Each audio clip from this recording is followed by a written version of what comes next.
Well. We got some DLC for Splatoon alongside a new update. Now, I just want to dive into this really quickly, as booting up the game, Deep Cut had a really funny announcement about Inkopolis.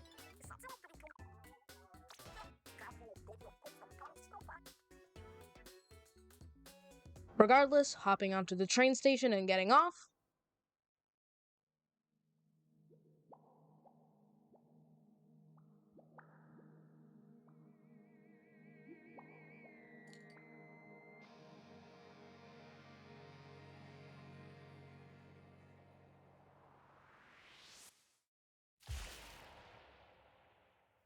Wow. This series has existed for a while. 7 years now. It's been here for 7 years, which is almost half of my life. I was 6 years old when Splatoon 1 on the garbage console that is the Wii U came out. That is insane. I didn't have a microphone on me, so I didn't record any audio of me freaking out over the Inkopolis lobby, but it was basically just me freaking out and being giddy about the new nostalgia that I had for it. Starting off, the lobby music as you're being explained about Splatoon, which I'm pretty sure is the same as the first game, is good. The music is perfect, as it is always with Splatoon, bringing me back to when I thought Roller was the best, since it one-shot as long as you hit it. I'm so glad they nerfed that to hell and back. Moving on to the shops, Shelly and Donnie. My favorite line in all of Splatoon is, "I admire your devotion, but you already have that weapon. You got it already." That is just adorable. Annie is cool, I like her redesign, and Jalonzo is funny, as always with his 12th century speaking style. Fred Crumbs is dripped out of his mind, and since they didn't have enough space for Hotlantis, it's like a zoom display of the shop. Kinda lazy, but, I mean, they got rid of the arcade. Stinky. Weirdos.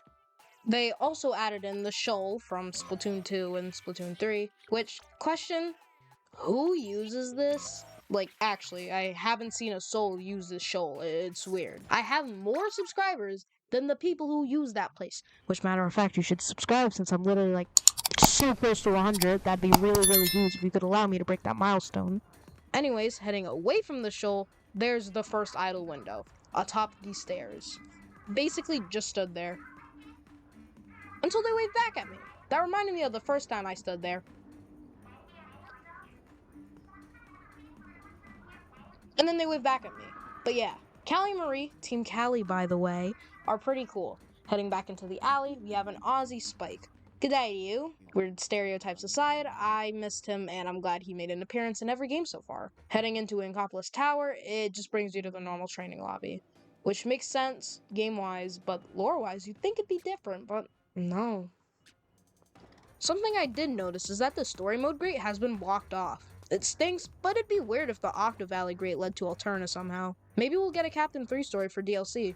Maybe not, but regardless, I love Inkopolis. When you buy something in the stores, it does the original buy sound here, and I was honestly super hyped to hear it again. For $25, this was way worth it, even if I just got a cool new hub so far. Yes, I'm aware, side order does look dope, but I ain't waiting that long for that. This is amazing. I'll be rating the DLC, patch notes, weapons, and maps with 3 factors that can range from hot garbage, 1, to the second coming of Christ, 10.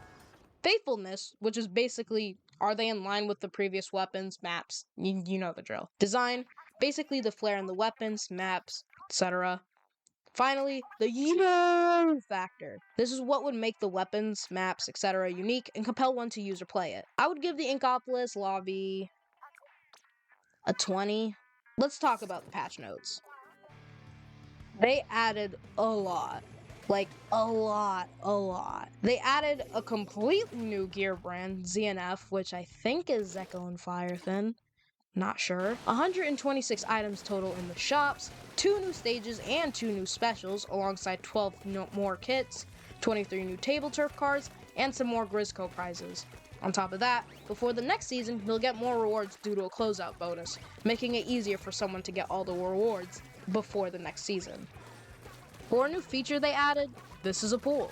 Basically, streamers don't have to add friends anymore. They can just type in a keyword and play with people. Those streamers pop the hell off, and after like 7.5 years of having to friend people on 2 different consoles, they deserve it. They also note the 2 new specials, Kraken Royale, which is a redesign of Kraken from 1, and Super Chump, a decoy super jump. Then they also list new kits, which I will now say out loud. For shooters, we have Neo Splash with Suction Bomb and Tri-Strike. Neo Sploosh got Squid Beak and Killer Whale. Zap 89 has Auto Bomb Super Chump, with 96 Deco getting Splash Wall Kraken. C-Jet got Toxic Mist Inkstorm, and L3D got Burst Bomb Stamp, which, may I add, I fully predicted, even the points for special. For blasters, we have 2 being Rapid Deco with Torpedo, Inkjet, and Clash with Curling Bomb Super Chump. We now have access to Crack on Roller with Squid Beak and Kraken, and the new ZNF Charger with Splash Wall and Tri-Strike. Finally, rounding out the weapons, we have Tri-Slosher with Fizzy Bomb and Tacticooler. Now obviously, 6 out of 11 weapons listed were shooters, half of them if you don't count no scope and scope as different weapons, which is something. Honestly, I don't care. And I don't have much to say about the kits other than Tri-Slosher actually having a chance in meta. And with my recent luck with Splat Charger, I don't see why a little ZNF could hurt. But yeah, I like the kits, and I'm hoping the new specials get put on more weapons. I will definitely be playing them on launch for the sweet, sweet Sheldon licenses, and to see if the weapons are something I'm interested in. The only kit I'm worried about is the Splooshomatic. Remember Splatoon 2's Neo kit with Squid Beak and antenna missiles, and its goal was to jump around the map and spam missiles? I have a feeling it's gonna be that, but with a slightly worse special. Like I said, this is the only weapon I feel a bit iffy about, but everything else seems pretty good. After that, we can move into the buffs and nerfs, starting with Big Swig getting a 2x boost in object damage. It's nice considering how little damage the thing does, and it's good to see the devs noticing things like this.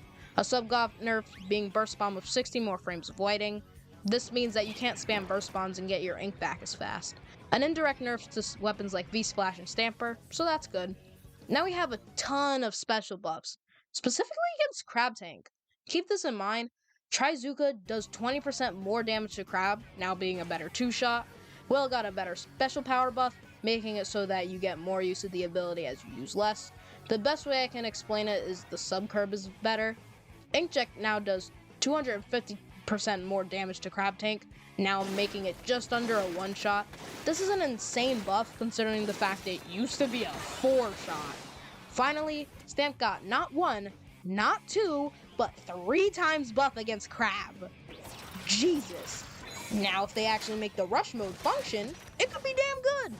Rush mode is just under a 1-shot, and throw mode just obliterates the Crab. So it seems the devs want to nerf Crab by buffing everything else. I hope they can just nerf Crab because I feel like they'll just keep doing this. Now we got 5 points for special changes, all of them being buffs. Aerospray MG, and Zap 85, and Tri-Slosher all got bumped down to 180, with Ballpoint and Stringer getting bumped down to 190. This buffs their Reef, Tacticooler, Inkjet, and Whale outputs, which is nice. For the last major change, they redesigned the maps. There is definitely a better video explaining what changed about them pre-patch to post-patch, so I'll link a good video in the description. Beyond that, Inkjet, Crab, and Stamp are now quieter when you activate it. With all of that said and Crab being ganged on, which, no remorse, using the Paddington FDY scale, I give these patch notes a 16. Let's talk about the new weapons and the new maps. Alright, so we have 11 new weapons, and as I've already listed them, why don't I give you my opinions on them? I'm going to start from least favorite to the most favorite, beginning with Neo Sploosh. Already, the fact that this short weapon doesn't have something to help it get in like a curling bomb or a splat bomb doesn't help it. Yes, it has Killer Whale, but that's a special. It has to paint to get in, which is really bad. Like I already said, this thing is meant to paint areas where no one is at, and the beacons only promote that bad playstyle. At least they didn't give that thing antenna missiles again, or I would have been way more harsh towards it. Number 10 is going to be Clash Neo. It can at least get in, but for its special, it isn't too good at outputting those, even though they have the same points for special. With absolutely zero charge up for either, NZAP takes 9 seconds to get its special without reloading. On the other hand, Clash Neo takes 16 seconds to get its special, and it needs to reload. It really cannot keep up with NZAP. The kill time is worse by a large margin. Curling Bomb is just the worst Fizzy Bomb, and Super Jump isn't that good. At least if you place it like Tennis Missiles, which was my mistake. Clash just can't win against this beast. I put C-Jet at number 9. So this is an obvious callback to its base kit in 2, but in that game it had missiles, so it was used quite a bit. Flash forward 5 years and now it has Storm. It is definitely better for the game and honestly for the weapon, but it's the fact that it has this donkey doo-doo piece of shit for a sub.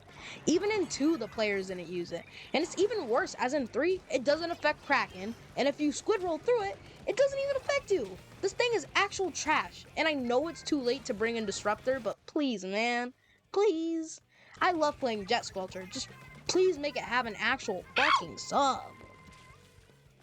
Neo Splash is a good weapon. I mean, Suction Bomb is a pretty great sub, and Tri-Strike is amazing, especially with the recent buffs.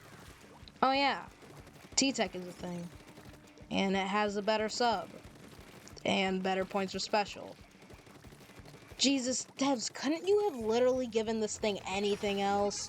It is the literal embodiment of, you can copy my homework, but change it just a little.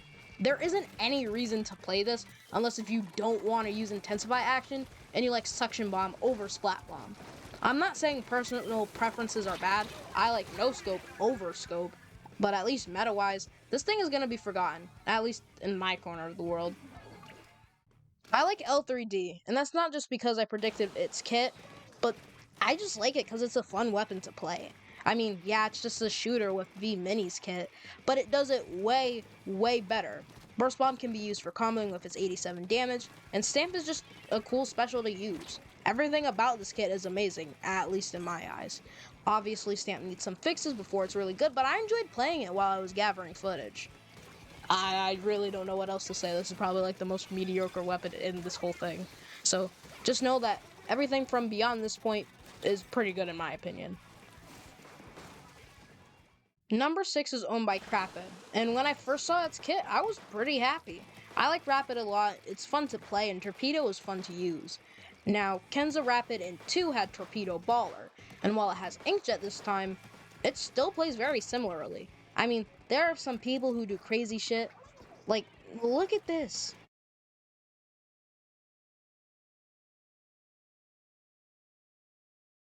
I couldn't do that even if I had tried for a week straight. It is a really fun weapon, and I enjoyed playing it a ton, but Inkjet just kept killing me. I mean, it could have been my fault, I'm not blaming the game, but I look back at my clips and I was dying more during Inkjet than I was not using it. Just an observation, though. We have arrived at the top 5, starting with the Crack-On Splat Roller. This and Sploosh share the same issue, not having something immediate to push in with, but the thing is, Crack-On Splat Roller has always had Squeakin', but people still like using this weapon, so it's either that or Kraken Royale.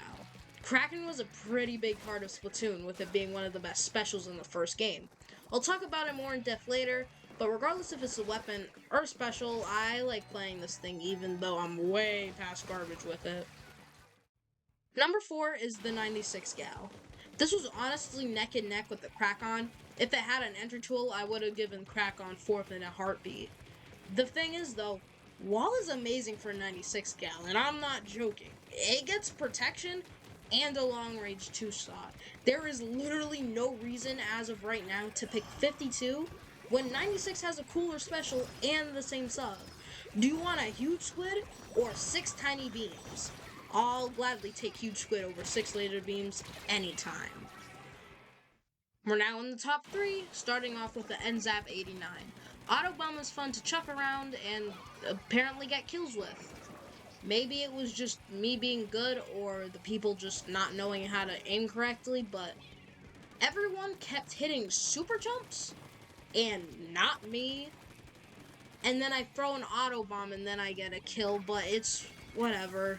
Deploying super jumps are fun, even though in the footage I was playing it like it was Tennis Missiles, which it isn't. But you output a crazy amount of special with this, and I was frequently the special spammer. I only got beaten out like once or twice. but it was fun to play, but after a while, it just got boring and tedious, so I couldn't play this for a long time. So, not a main for me. These final two were really hard for me to decide, as I've played these two weapons since Splatoon 1, and I can't really remember much, but I know I can boot up my Wii U and see how many hours I have in this game, despite the fact my sister snapped the disc, but that's beyond this point. With all that said, I've chosen ZNF to go in number 2. When this kit got announced, I popped the hell off. Splash will allow itself invulnerability, and if it gets flanked with, like, literally 2 maps of the game having flanks in general, it can't throw a bomb to get people off them. They kind of just have to pray they can hit a flick. It sounds bad, but that just means it's an actual option. Like I said, they need to flick to protect themselves. On top of vulnerability, it gets Tri-Strike, which just nukes crabs, bubbler, anything with HP, it just nukes to hell and back. It's just a good kit. The synergy is amazing, and it's the 3rd time we've gotten a charger with wall, and it works. I like it. I play it a lot. I've played it outside of turf, basically known as ranked, and I have fun with it. I love it, but it just does not match up to number 1. The Tri-Slosher Nouveau, or the French Tri-Slosher as I like to call it, is the best weapon to come out of this patch in my opinion. I used this thing ever since I got the first game, so it would be nostalgia or the fact I love this weapon. But regardless, this thing is amazing. Originally, when it was revealed, I was mad about the fact they got the Soda Kit, aka Fizzy Bomb and Tacticooler. Everyone thought that was going to the Soda Slosher, which is the 3rd kit for the Slosher. I mean, it makes sense. Soda, Fizzy Bomb, the entire thing of Tacticooler. It just makes sense, but they gave it to this, which honestly suits it perfectly. The direct hit of Fizzy Bomb can combo well with the slosh from this, and better movement on a Tri-Slosher is a godsend. The only thing I would change would be a better special, like Zuka or Kraken, but Tacticooler is still amazing. I could gush about this weapon for days on end, but I love this thing to hell and back. It will forever be better than fucking Toxic Mist Inkjet though. Using the FDY scale, the weapons get a 27. Now that I've given you my opinion about this game that I will most definitely be getting flame for, I'll cool down by talking about the new specials. Super Chump is a non-global Tentamissile copy that does half the things it does, but even worse. At least that's what I thought. Super Chump is actually a pretty good special that is kinda similar to Tentamissiles, but very different. What you would do for Tentamissiles is launch them and be done with it. Just launch them near your opponents and you're good. They push back, you push forward, you have more control of the map. Now you can do other things like paint more or push forward in ranked.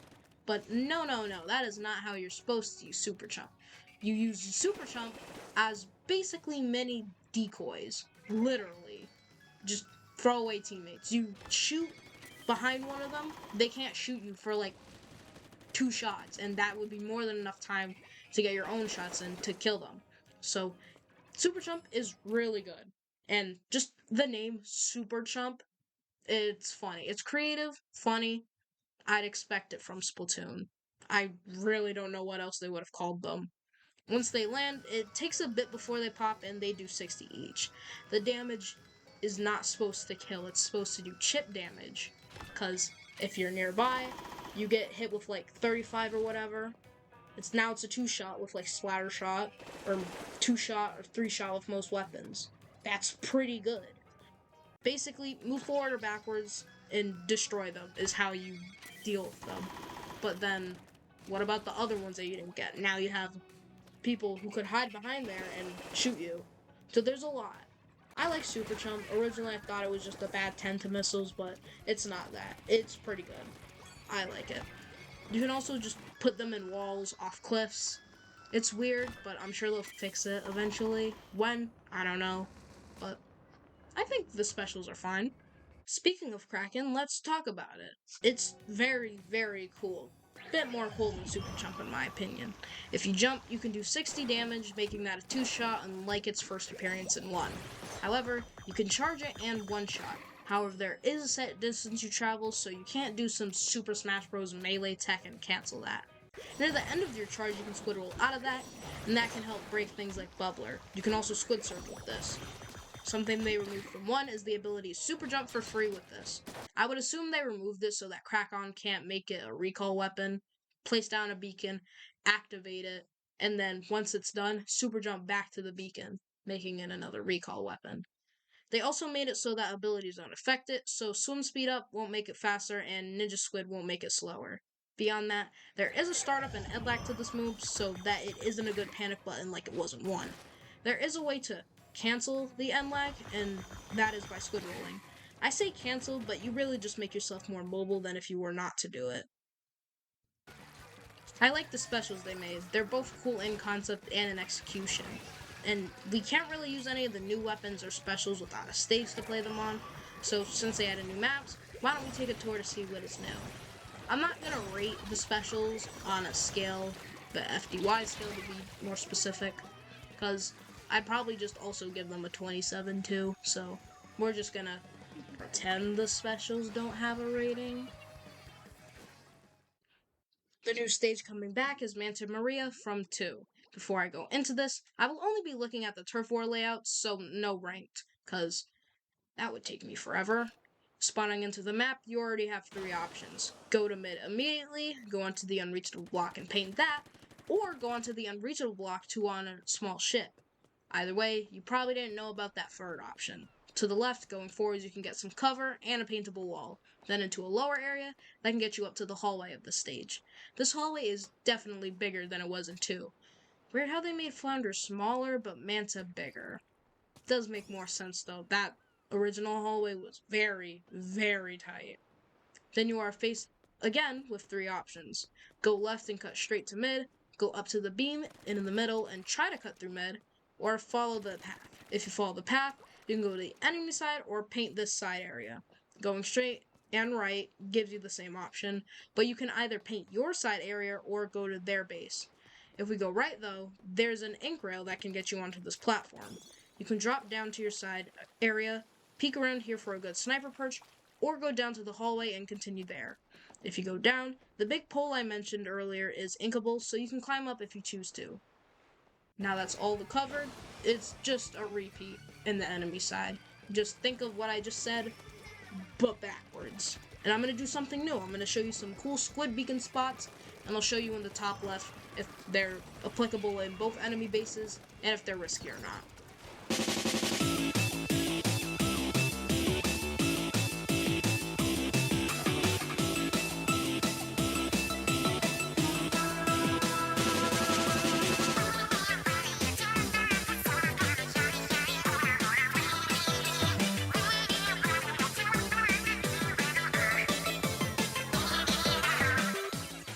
This map is a pretty good map, and I like it. The idea of playing on a ship is cool, and I wonder how Inklings and Octolings get anything that falls in the water, seeing as they can't swim. I like this map. Apparently it's bad, but I don't know how it is bad. Now going over the new map, Umami Ruins. Before you spawn, there's an accessible platform that you can only reach after you respawn. Now you can go to mid, or you can drop down to this area with the ink rail. The ink rail leads to the opponent's side of mid, and if you choose to go straight to mid, there is a sniper perch. But there is a sign blocking what would usually be your sniper perch. Before you get there, you'll see a graded platform to your right. There are some blocks you can climb, and the small platform in mid has a blocker. Beyond that, there are some small covers, more blockers, and then you are over to the enemy side. Next to the sniper perch, there is a graded platform that extends outwards for a drop down. There isn't anything else besides that. Pretty small stage, but I like it. The drop down is cool, and I like the idea of fighting on ruins. Here are some beacon spots.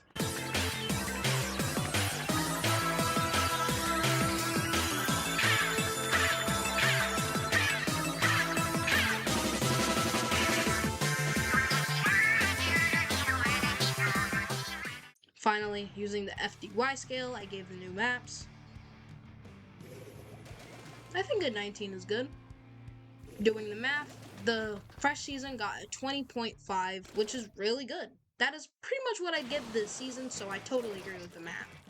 I enjoyed playing the weapons, except for Neo Sploosh, I kept dying. Maybe it's a skill issue, I don't know. But I had fun on the new maps, playing the new weapons, and reliving the good old Splatoon 1 days. What are your opinions on the season? Was it good or bad? I'd love to hear your thoughts. And don't forget to subscribe since, like I said, I'm really close to 100. And I'll probably do like a behind the scenes video or something. I don't know. With all that said, I'm out of here.